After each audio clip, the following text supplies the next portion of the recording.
الا بذکر اللہ تطمئن القلوب، آگاہ ہو جاؤ کہ دلوں کا سکون ہے یہ اللہ کی یاد میں ہے. یہ اللہ تعالیٰ نے سکون رکھے اس کے اندر ہے. سکون سے مراد یہ نہیں ہے کہ دنیا میں آپ کو کوئی پریشانی نہیں آئے گی. اگر یہ مطلب ہو تو انبیاء کرام نے تو سب سے زیادہ بے سکونی دیکھی ہے. ہر آزمائش اللہ تعالیٰ نے ان کے اوپر ڈالی ہے اور وہ ثابت قدم رہے. مراد یہ کہ اگر کوئی آزمائش آئے گی تو وہ برداشت کرنا آسان ہو جائے گی. پھر دنیا حسنہ کیا ہے کہ دنیا میں اگر تکلیف بھی آئے تو صبر آ جائے گا کہ اللہ کی مرضی، انا للہ و انا الیہ راجعون. دیکھیں تکلیف میں بھی آپ کو یہ دعا سکھا دی گئی ہے. ادھر بھی موت ہے، اے اللہ ہم تیری طرف سے آئے تھے، ہم نے بھی تیرے پاس ہی آ جانا ہے واپس. تو یہ تکلیف جو آئی ہے نا، یہ بھی تو ایک نہ ایک دن ختم ہو جانی ہے. بڑی سے بڑی تکلیف بھی اس دن تو ختم ہو جانی ہے جس دن انسان کو موت آنی ہے. بیمار تھا تو جب بندہ ہی ختم ہو گیا تو بیماری بھی ختم ہو گئی. تو دیکھیں ہر جگہ گاڈ اورینٹڈ، اللہ کی طرف متوجہ رہنا. تو اس کے لیے اللہ تعالیٰ نے آپ کو پورا جو شیڈیول دیا ہوا ہے.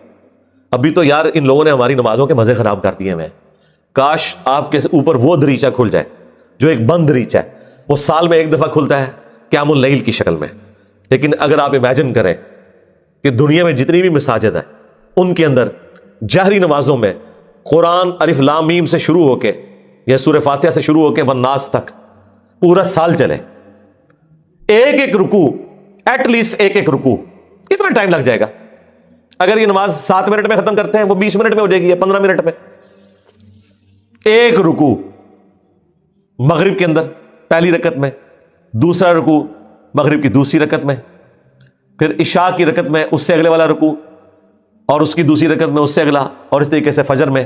یہ 6 رکعتیں جو ہیں آپ کی جہرن، 2 مغرب 2 عشاء اور 2 فجر، ان میں قرآن پورے سرکل میں چلتا رہے. آپ کو عربی آتی ہے نہیں آتی اس سے کوئی فرق نہیں پڑتا. آپ کا اسمارٹ فون آپ کے ہاتھ میں ہو اور ترجمے والا قرآن آپ نے اس پہ کھولا ہوا ہو. میں نے تو اس کا ثبوت بھی دے دیا بخاری سے کہ ذکوان تابعی حضرت عائشہ کا غلام تھا جو انہیں قیام اللیل رمضان میں کروایا کرتا تھا. وہ حافظ نہیں تھا تو وہ مصحف ہاتھ میں پکڑتا تھا، اما عائشہ اس کے پیچھے رمضان کا قیام کرتی تھی. اس کا مطلب ہے سننے میں زیادہ آسانی اور مزہ آتا ہے بجائے خود پڑھنے کے. تو یہ حدیث امام بخاری نے ایک چیپٹر کی ہیڈنگ میں لیا اور اس کی پوری سند سنن کبری البیہقی اور مصنف ابن ابی شیبہ میں موجود ہے. بلکہ مصنف ابن ابی شیبہ میں تو یہاں تک ہے کہ انس بن مالک اور باقی صاحب کے بارے میں کہ انہوں نے پیچھے قرآن اٹھایا ہوتا تھا، سامنے حافظ کھڑا ہوتا تھا اور وہ سنتے بھی تھے دیکھ کے، اور اگر کہیں غلطی ہوتی تھی تو غلطی کو پکڑتے تھے. اور اٹھانے کا فائدہ یہ ہے کہ کنسنٹریشن آپ کی رہتی ہے. انہوں نے کتنا ظلم کیا ہے کہ ہم سے قرآن چھین لیا. مغرب عشاء اور فجر کی نمازیں واللہ اس لیے نہیں تھی کہ آپ نے صرف رکعتیں پوری کرنی ہے، یہ آپ کے اندر فیول ڈالنا تھا کہ جب آپ جہرن قرآن سنیں گے تو آپ کی پروگرامنگ ہوتی رہے گی. ہم کیا سنتے ہیں؟ وہی رٹی رٹائی آخری 10 صورتیں یا چند صورتوں کی آخری آیات، سورہ بقرہ کی آخری آیات، سورہ حشر کی آخری آیات، وہی جو مولویوں نے رٹی ہوئی ہیں. یار اگر حافظ قرآن نہیں بھی آپ کا امام مسجد، کوئی مسئلہ نہیں، وہ مصحف اٹھا کے پڑھ لے، کوئی مسئلہ نہیں. قرآن دیکھ کے تو پڑھنا اس کو آتا ہے نا، قاری ہے مصحف اٹھا کے پڑھے. لیکن آپ ذرا امیجن کریں کہ آپ کی نماز کا لیول کیا ہوگا کہ آپ کو اگلی نماز کا انتظار رہے گا کہ بھائی، اور آپ یہ کوشش کریں گے کہ آپ کی نماز نہ چھوٹے وہاں سے رکوع اگلا سٹارٹ. بلکہ میں تو کہتا ہوں گورنمنٹ لیول پہ یہ ہونا چاہیے کہ ایک اجتماعی نظم کوئی قائم کرے، اجتماعی نظم ہو پورے ملک میں. عید کی رات کو اگلا قرآن سٹارٹ ہو جائے، گورنمنٹ کی طرف سے شیڈیول ہو کہ بھائی اب یہ اگلا قرآن سٹارٹ ہو گیا، اتنے رکوع ہیں، 6 رکوع کور ہوتے ہیں نا. اگر آپ 6 جہرن رکھتے رہیں تو آلموسٹ کوئی 520 کے قریب رکوع بنتے ہیں. ان کو ڈیوائڈ کر لیں تو پورے ملک کے اندر ختم قرآن بھی ایک ہی دن ہو رہا ہو، شمسی اعتبار سے رکھ لیں، تاکہ کوئی شخص دوسرے شہر میں بھی چلا گیا ہے اسے یہ یقین ہو کہ ہاں جی میں فلاں مسجد میں جاؤں گا تو شیڈیول ایک ہی چل رہا ہے. یہ ہم نے دنیاوی کئی معاملات میں اپنے آپ کو مینج کیا ہوا ہے اس طریقے سے.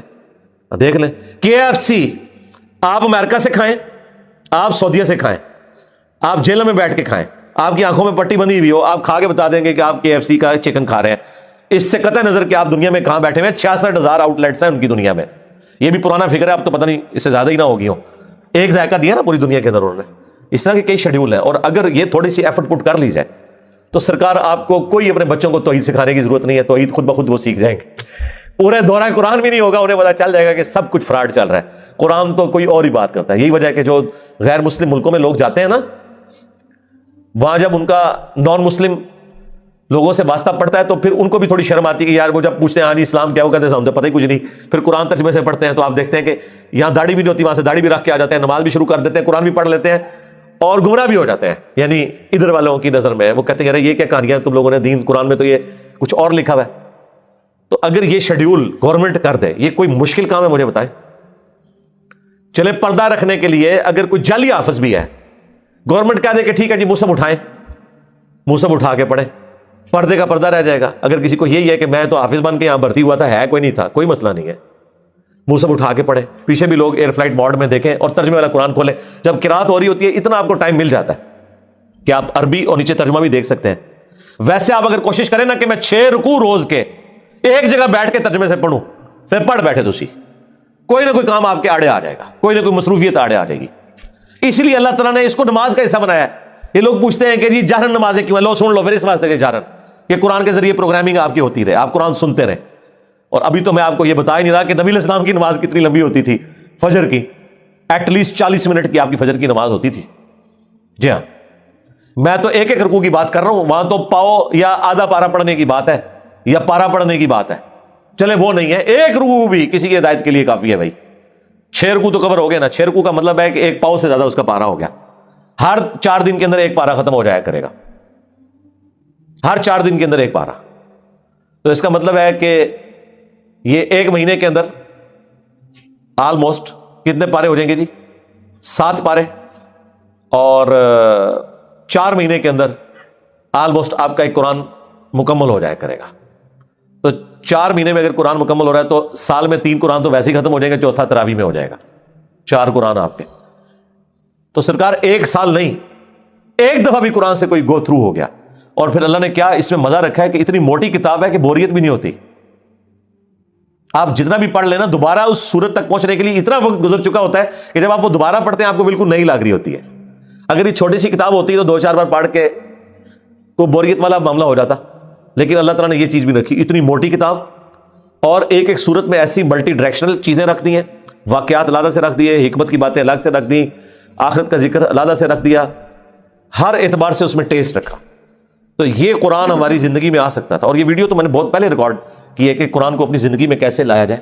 میرے نزدیک تو اس کے علاوہ کوئی چارہ نہیں ہے. یاد رکھیں جو چیز آپ اپنی روٹین میں لانا چاہتے ہیں نا کہ آپ اسے روزانہ کریں، تو پھر آپ اسے زندگی کی اس چیز کے ساتھ جوڑ دیں جس کے اوپر آپ کی 0 ٹالرنس ہے، تو وہ آپ کی زندگی کا حصہ بن جائے گی. مثلا بڑے لوگ پوچھتے ہیں جی بڑی کوشش کی تھی، 1 مہینے تک واک کرتے رہے فجر کے بعد، بس پھر بعد میں نہیں واک ہو سکی جی، ٹائم ہی نہیں ملتا. تو میں ان کو کہتا ہوں آپ اس کو اپنی روٹین میں جوڑیں. روٹین آپ کی کیا ہے؟ نماز مسجد میں جا کے پڑھتے ہو؟ ہاں جی، بس موٹر سائیکل نہیں اب لے کے جانا، پیدل جانا ہے مسجد میں. فجر کی نماز کے لیے بھی پیدل جانا ہے. اپنی روٹین میں آپ جانا ہی جانا ہے. اگر مسجد 15 منٹ کی مسافت کے اوپر ہے، چاہتے نہ چاہتے 15 منٹ کی آپ کی واک ہو جائے گی. اور اس کو آپ کو یاد کر کے نہیں کرنا پڑے گا، سوائے اس کے کہ آپ نے جانا ہے تو آپ نے پیدل جانا ہے. یا عشاء کے وقت آپ ٹائم رکھنا چاہتے ہیں تو اپنی واک کا ٹائم وہ رکھ لیں، اور 5 نمازیں پیدل جا کے پڑھیں. تو آپ ذرا کیلکولیٹ کریں، ہر نماز کے ساتھ جانے اور آنے میں آپ کی واک اٹیچ ہو جائے گی، کیونکہ آپ نے روٹین کا حصہ بنا لیا ہے. جو انسان کو اسپیشل کام کرنا پڑتا ہے نا، اس میں انسان کو تردد ہوتا ہے. لیکن جو انسان اپنی روٹین میں شامل کر لیتا ہے، بس یہ قرآن بھی میں کہتا ہوں آپ اپنی روٹین میں شامل کریں. اور اس کو شامل کرنے کا طریقہ یہی ہے کہ فرض نمازوں میں امام مسجد کی منت مارنی پڑے، کوئی مٹھی گرم کرنی پڑتی ہے اس کی، کرے اسے کہ بھائی یار چل کچھ نہیں تو فجر میں تو شروع کر یار، مغرب عشاء میں نہیں کر سکتا. میں آپ کو بتاؤں ہمارے اسلام آباد میں پنڈی میں ایک مسجد ہے، وہ روٹین کے ساتھ پچھلے کئی سالوں سے ان کی فجر کی نماز میں آلموسٹ 1 پاؤ قرآن کور کرتے ہیں، اور پورا سال ان کا قرآن چلتا رہتا ہے. سب کو پتا ہوتا ہے کل یہاں سے شروع ہونا ہے، لوگ پڑھ کے آتے ہیں گھر سے بھی، ایک وہ اس کا ٹیسٹ فیل کرتے ہیں. تو یہ تو مسلسل آپ کی روٹین میں جب قرآن آئے گا تو یہ وہ ساری گناہ، وہ ساری برائیاں جن کو چھوڑنے کے لیے آپ کو ایک ایفرٹ پٹ کرنی پڑتی ہے، وہ آٹومیٹکلی آپ کی زندگی سے نکلتی چلی جائیں گی. جس طرح آپ نے دیکھا کہ بعض لوگ ایسے ہوتے ہیں بڑی ان کی شانہ زندگی ہوتی ہے، لیکن کبھی ان کے اوپر کوئی غم کی کیفیت ٹوٹتی ہے، بالکل بھی زندگی میں سادگی آ جاتی ہے، پھر آہستہ آہستہ وہ دنیا سے ریٹائر ہونا شروع ہو جاتے ہیں. ایک غموں کا پہاڑ گرتا ہے، آخرت اورینٹڈ ہو جاتے ہیں آہستہ آہستہ آہستہ آہستہ. اگر آپ خدا کے ساتھ اٹیچ ہو جائیں گے، قرآن کے ساتھ اٹیچ ہو جائیں گے، تو ایٹ لیسٹ گناہ کا تو تصور بھی دور کی بات ہے، آپ اس طرف جانے کا سوچیں گے بھی نہیں، کیونکہ ہر وقت یہ آخرت کی یاد دلانے والی چیز آپ کے سر کے اوپر لٹکتی رہے گی. قرآن کی تلاوت سے دلوں کا زنگ کیوں دور ہوتا ہے؟ آخرت اورینٹڈ ہوتا ہے. تلاوت سے اس لیے کہ آپ جب قرآن کی تعلیمات کو سمجھیں گے، ظاہر عربیوں کو تو تلاوت ہی کہنا تھا نا، انہوں نے تو ترجمہ نہیں کرنا تھا نا، اور تلاوت کا ایک معنی فالو کرنا بھی ہوتا ہے، ایک ہوتا ہے قرات کرنا اور ایک ہے اس کے پیچھے پیچھے چلنا. تو یہ ترجمے والا قرآن اسمارٹ فون نے تو زندگی آسان کر دی ہے. میں کہتا ہوں اس سائنس نے ہماری دنیا تو آسان کی ہے، جو ہماری آخرت آسان کرتی ہے. آپ امیجن کریں اس یوٹیوب کی برکت سے صدیوں میں جتنے لوگوں نے توحید قبول کی ہے چند سالوں میں ہمارے پلیٹ فارم سے کر لی ہے، جو امید ہی کوئی نظر نہیں آ رہی تھی. اور یہ آپ نہ سمجھیں یہ لوگ ہیں، یہ نسلیں ہیں. ہاں آپ ان کو ملٹی پلائی کریں تو یہ ساری سائنس کی برکت ہے. آج دین کتنا سیکھنا آسان ہے، اور اس پہ عمل کرنے کے لیے آپ کو موٹیویٹ کرنے کے لیے کتنے والنٹیئر اویلیبل ہیں اگر آپ خدا کے ساتھ کمیٹڈ ہیں. اللہ تعالیٰ ہمیں ہر وقت اپنی یاد میں رہنے کی توفیق دے. اللہ تبارک و تعالیٰ اپنے ذکر پہ ہمیں استقامت دے. آج کی ہم قرآن کلاس کو اس دعا کے اوپر اہتمام کرتے ہوئے اینڈ کرتے ہیں. نبی علیہ السلام نے حضرت معاذ بن جبل سے فرمایا تھا، جامعہ ترمذی میں اور سنن نسائی میں حدیث ہے، اے معاذ میں تم سے محبت کرتا ہوں اور تمہیں نصیحت کرتا ہوں کہ ہر فرض نماز کے بعد اس دعا کو لازم کر لینا، اللہم اعنی علی ذکرک و شکرک و حسن عبادتک. ایک حدیث میں الفاظ ہے ربی اعنی علی ذکرک و شکرک و حسن عبادتک، اے اللہ میں تیری مدد مانگتا ہوں، میری مدد فرما اس بات پر کہ میں تیرا ذکر کروں، تیرا شکر کروں اور بڑے احسن طریقے سے تیری عبادت کرتا رہوں پورے پروٹوکول کے ساتھ. اس میں تو میری مدد فرما. آپ دیکھیں یہ بھی اسی سے ریلیٹڈ چیز ہے. نماز پڑھ کے فارغ ہوئے ہیں اور نماز کے بعد یہ دعا کر رہے ہیں کہ اللہ میں تیرا ذکر کروں، تیرا شکر کروں اور احسن طریقے سے تیری عبادت کرتا رہوں، اس پہ تو میری مدد فرما. یعنی دعا سے اپنے آپ کو کبھی بھی غافل نہیں کرنا. سبحانک اللہم و بحمدک اشہد ان لا الہ الا انت استغفرک و اتوب الیک وما علینا الا البلاغ المبین. جزاکم اللہ خیرا.